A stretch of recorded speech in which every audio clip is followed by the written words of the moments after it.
one joining me via Zoom and already standing.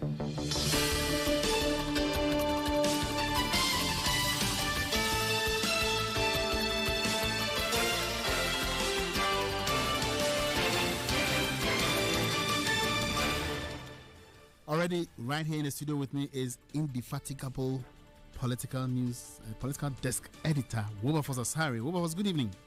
Good evening. And you're going to be roped into to become an honorary member of the business desk very soon. I think I'll gladly accept that. I put it to you. Let's also welcome aboard Bernard Yawashade for Business and Financial Times. Bernard, we can see you. How are you doing? Good. It was good to be back. All right.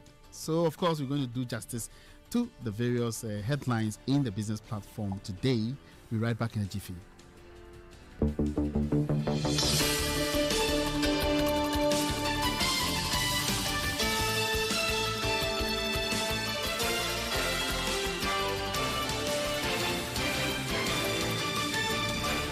Many thanks for your company this evening. Of course, the Business PM is proudly brought to you by Ghana Exim Bank. Exim Bank, facilitating Ghana's international trade.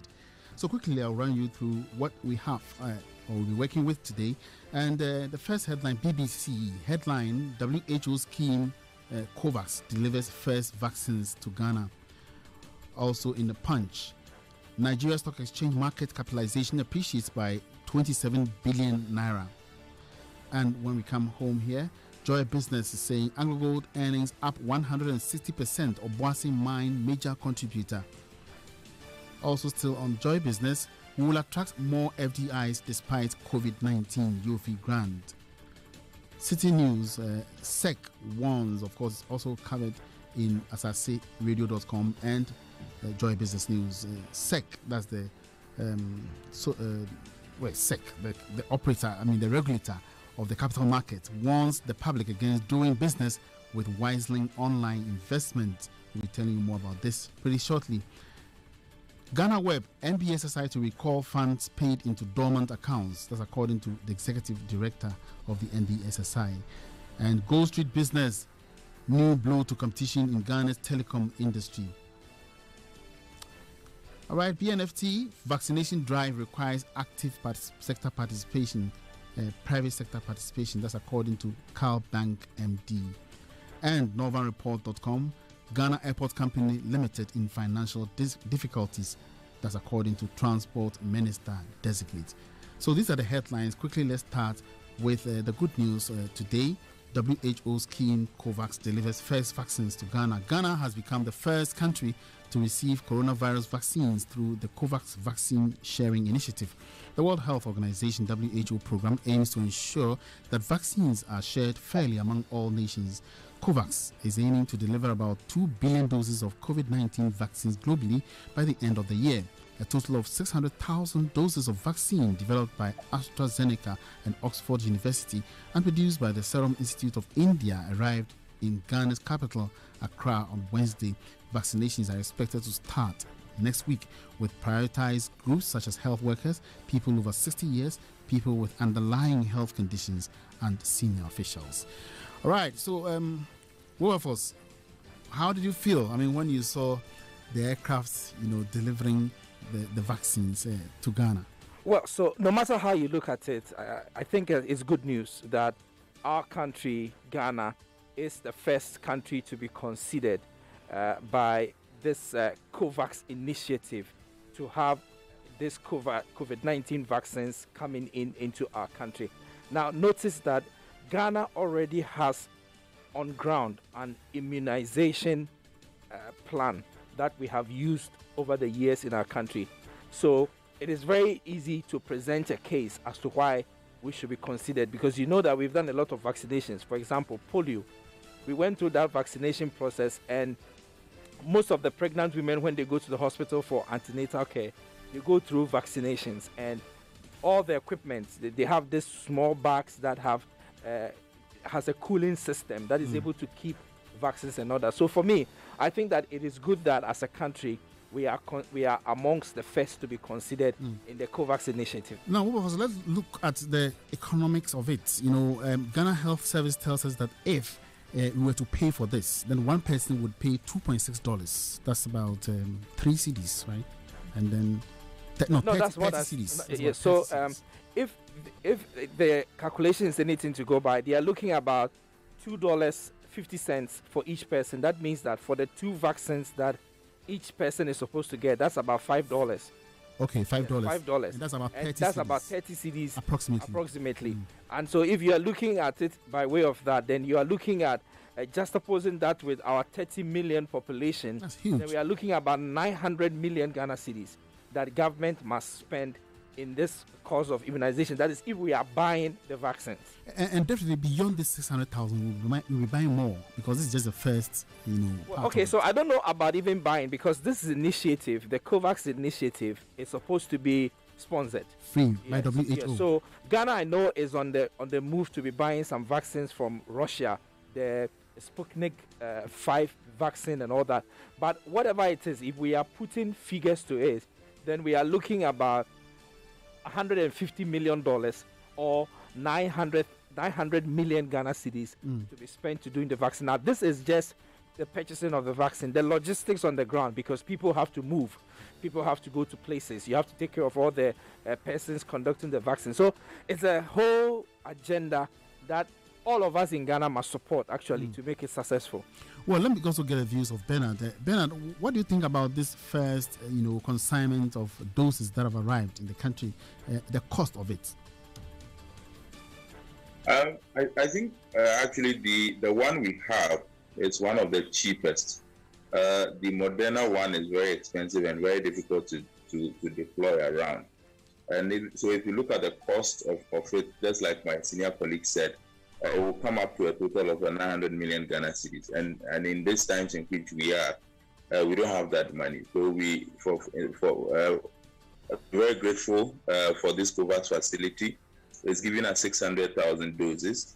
The plan, what I read is that Ghana would benefit initially from some 2.3 million doses in the first stage. And so that is what we should also be looking at. And for me, I'm grateful and very happy that we are looking at a way out of this pandemic. And this is how the West is feeling currently, where in the UK, for example, they have inoculated almost 30% of the population with the first dose. And that is a way out of the pandemic. So very soon, like with what government is saying, hopefully by the end of the year, at least a 60% target that would give us herd immunity will be achieved. And we can look forward to 2022 with far more hope and optimism, yes. All right, Bernard, so let me take how BNFT put it. The vaccination drive requires active private sector participation. This is according to the Carl Bank MD. Now, to achieve a successful vaccination campaign and deployment, government cannot work alone and therefore requires the active participation of the private sector. Now, speaking to BFT in an exclusive interview, Mr. Oredu noted that the effective and efficient manner in which private sector players rose up during the early days of the pandemic, a similar urgency or something more is required now to get society back to normalcy sooner rather than later. What do you think about this? I mean, I was very happy, and I consider myself lucky to be the one to interview him to write that story. Oh, okay. And when he was speaking, I was very beside myself with joy that a key private sector player sees that, look, as much as we are paying taxes, the government cannot do it alone. And so he is rallying his colleagues that, look, when the pandemic arrived in March, we also what the private sector did. They donated aggressively to the private sector COVID-19 fund. Another segment of them just took it upon themselves to build a 100-bed infectious disease center at the Ghana East Hospital, something we've never seen in this country before. And something it would have taken government years to construct. But they did it in 100 days. And it's so wonderful that the private sector can do this. And so for him to make this call, and he's the MD of a bank, and it's not just any small bank, it's the MD of Carl Bank. So for him to make this call, that should tell you that indeed, Yes, it's a clarion call for the whole private sector. He's charging. He was talking about, look, he is a member of the Association of Bankers. He's in the Association of Insurers, the Association of Ghana Industries, AGI. All the key private sector, major private sector associations, if they should come together like they came together during the early days of the pandemic, look, we wouldn't actually even have to wait till the end of 2021 to vaccinate 60% of the population. And for me, I strongly support what he said. And so, just like they did, they should come together once again and support the government. Look, 900 million Ghana cedis.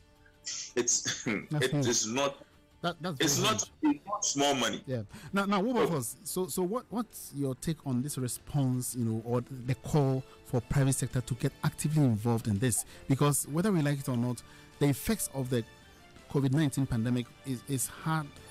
Hard on the labor force, and which of course the private sector has contributes more to it. So, yeah, indeed, yes. So the private sector is a very important part of what we do here in our country. It is said that the private sector is the engine of growth, and so for everything that we are doing that has a direct impact on growth, the private sector must be involved. And so to the extent that we are going to be deploying COVID-19 vaccines all across the country, of course, starting from identifiable groups now, because of the amount that we have, 600,000 is not enough to vaccinate every Ghanaian. But once you start with the identifiable groups, such as frontline health workers, teachers who are teaching children in our schools, our security officials who are there, we need the private sector to support this effort, that effort of moving logistics. You remember when COVID started, President Akufo-Addo instituted the COVID-19 Trust Fund, and almost all those who contributed to that trust fund, the trust fund gathered a little over 50 million Ghana cedis, and all of it was essentially from the private sector. And so it tells you that when the private sector joins any effort, it works.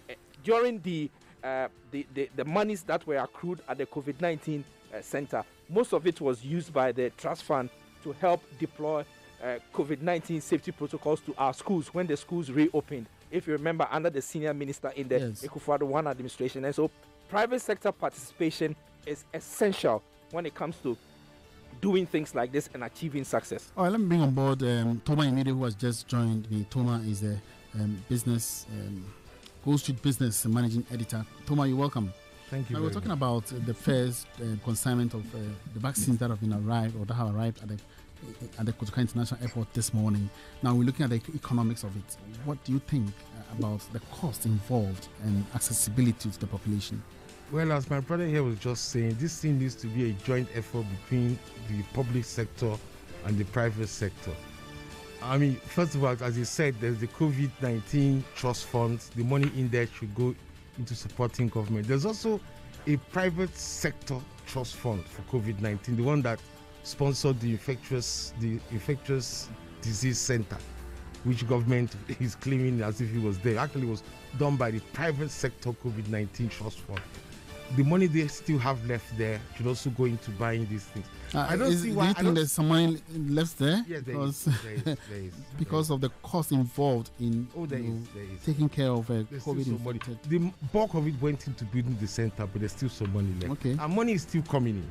The private sector is still contributing money in there.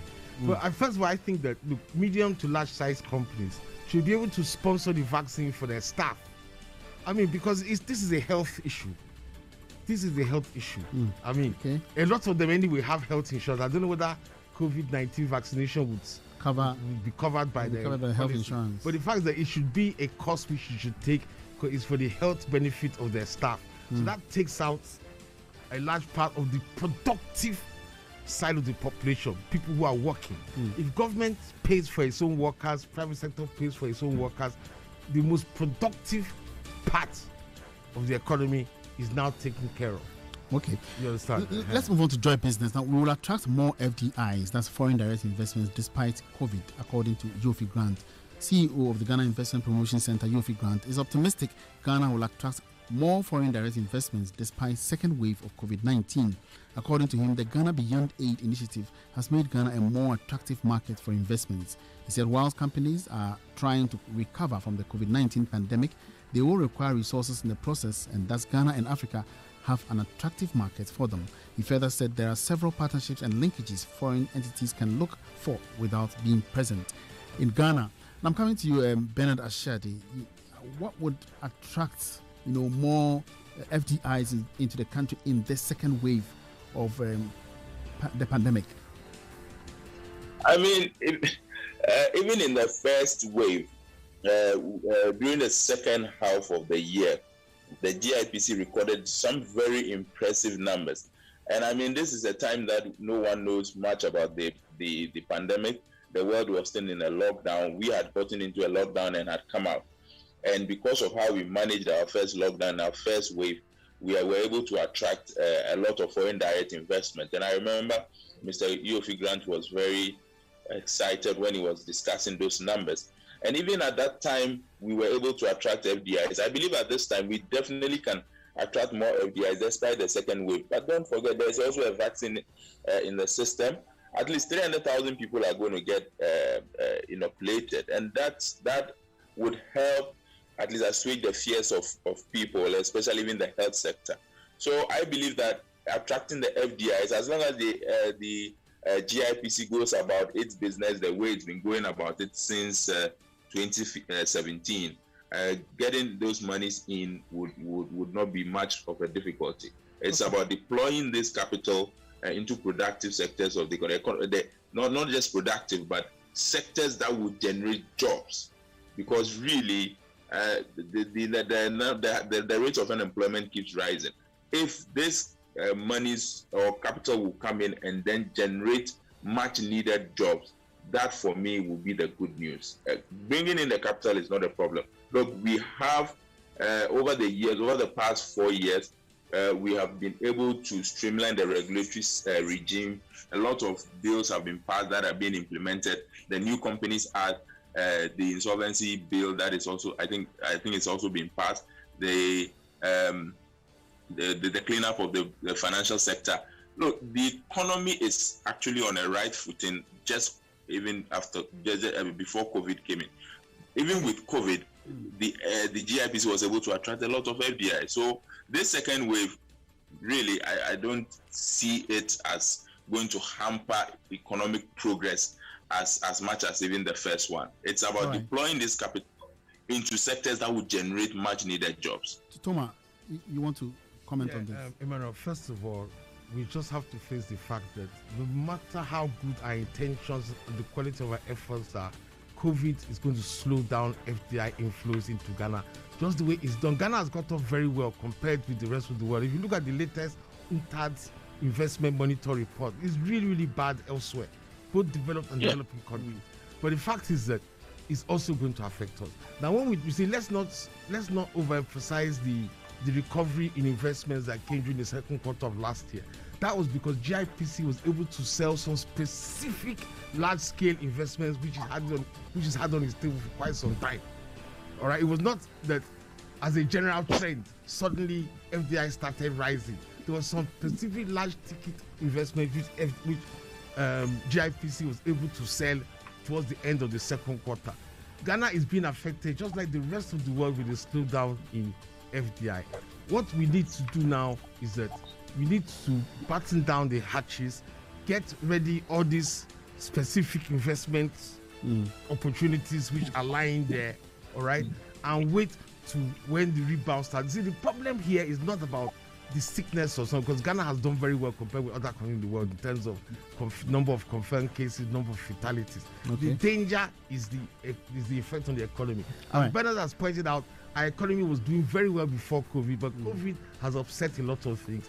If you are coming to invest, if you're a direct investor, you are coming to invest, I mean, you are planning to invest in the next 20, 30 years. So why would you not wait for 1 or 2 years to see how the economy shapes up? Let me get the views of Wilberforce. Now, in times of a pandemic like this, do you think that foreign direct investors should actually refocus their attention elsewhere? Because, I mean, we are in times when people are doing more online and internet businesses, and if they are really coming to invest, which specific areas do you think they should target, or government should encourage them to invest?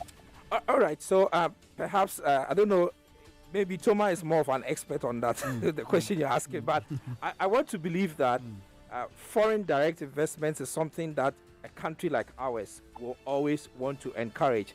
And so, in spite of the fact that we have suffered from COVID in terms of its impact on our economy, you would see that Ghana has largely been spared, like Thomas was saying, comparing to other countries, because even our numbers as of today, even with the so-called second wave, it's not up to 100,000. And so, really, in terms relatively, in terms of active cases in our country, we are below 7,000. In terms of deaths in our country, we are still below 600. So relatively we've been spared. And so it is very easy for people to still come here and make long-term investments. Yeah, but should we tell them especially or specifically where to go? Well, you are a businessman, and business people always come in having done their checks and balances and analysis, and they know where to put their money so that they get returns on their investments. And so those ones, we might not be able to directly advise them as to what they should do, but the market is huge, the space is there, there's a conducive environment, and the government itself has also shown a lot of commitment to make these things work, especially the fact that they still continued with the year of roads, even when we were still having all these COVID battles that we were doing. So it's shown a lot of resilience, and it should be encouraged. Let's do AngloGold earnings up by 160%. Obuasi Mine, major contributor. Mining firm AngloGold Ashanti has witnessed a significant 160% increase in profit to $946 million in 2020 from $364 million in 2019. As a result, dividend increased more than fivefold, 48 US cents per share in 2020 from 9 cents per share in 2019. I'm coming to you, Thomas. This is very impressive, even in these times. See, Emmanuel, I'm happy for AngloGold over this issue, but the real news, which is good for Ghana, is not about how the fortunes of AngloGold are still around because the gold price surge is at the highest prices ever so far. But the issue is that AngloGold Ashanti is coming home. AngloGold Ashanti is coming home. And Ashanti Goldfield was our biggest and most prestigious Ghanaian multinational until it was acquired by AngloGold back in 2002. All right, everything moved to Joburg. We became minority shareholders. Because the company was not doing very well, even the little Ghanaian shareholding, including government, so we sold it off. It now became a foreign company with operations in Ghana. Even the operations in Ghana were going down when the Galamsey people took over Asaase and killed John Owusu, the corporate affairs manager. But now the situation has changed. AngloGold has sold off all of its assets in South Africa. Every single one, most of it to Harmony Gold. Okay. All right. So now, AngloGold's biggest and most attractive assets are in Ghana, particularly Obuasi itself, where they are now going underground, $500 million investment. So AngloGold Ashanti is coming back to Ghana. Jobs, let me get Bernard's last words on this. Bernard, what do you think about this impressive performance by AngloGold Ashanti? I think it speaks well about the institution. It's been around for years, well, decades. My only comment really is that finally let these coming home, as Thomas is saying, be felt on the grounds of Obuasi. That is all I want to say. Okay, let the people of Obuasi really finally feel the impact, that positive impact of AngloGold. Yes, for 100 years, the company, they were mining Obuasi, there were no local content laws. Okay. Now that they are coming back, there are local content laws, so the situation I expect to be different from now. How much we as a country which hosts the natural resource is going to earn is also very, very important. I mean, with all this impressive performance, if we are not benefiting as a nation too much, of course, I mean, there's no doubt that this company has done so well for local communities and things like that. What do you think about? Well, so it brings to mind the local content bit that Thomas talked about is extremely important, and that's because in the extractive industry now we have those regulations. But again, it brings into mind Ejapa, and the fact that Ejapa was to help Ghana harness more resources from its natural resources such as gold. And so perhaps the debate about Ejapa, now that it is being scrutinized by Parliament's appointment committee, it doesn't look like there's any evidence to show that anything really wrong was done, because everybody who comes puts the issues plainly on the table. And so probably we need to go back to it and to find a way of making sure that we can get that to work for us to benefit fully from our natural resources. All right, thank you very much. Doesn't agree with me on something. No. Unfortunately, and it's a major problem. Yes. Not any other thing, but thank you very much, gentlemen. The program is proudly brought to you by Ghana Exim Bank, Exim Bank facilitating Ghana's international trade. This is where we draw the curtains down on Business PM, the business review segment. Join us again, same time next Wednesday for another edition. My name is Emmanuel Abuaji. We are